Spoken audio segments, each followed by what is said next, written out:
যোৱা 2021 চনত ছাত্ৰ সংগঠনৰ পৰা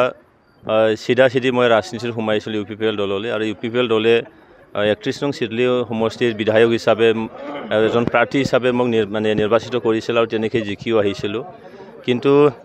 এইবেলি 1 নং কোকৰাঝাৰ লোকসভা সমষ্টিৰ কাৰণে আজি NDA এলায়েন্স আমাৰ BJP নেতৃত্বাধীন যিখিনি NDA এলায়েন্স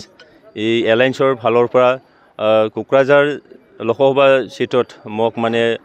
নিৰ্বাচিত কৰাৰ যিখিনি সিদ্ধান্ত ল'লে তাৰ বাবে মই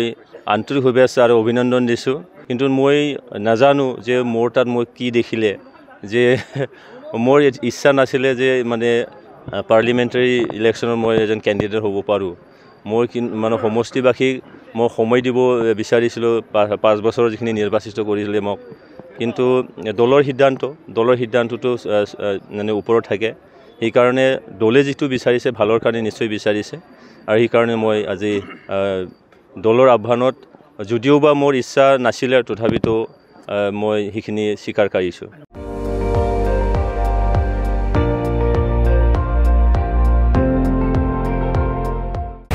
আপুনি চাই আছে ND24 সৰ্বশ্ৰেষ্ঠ নহয় সৰ্বোত্তমৰ দৌৰত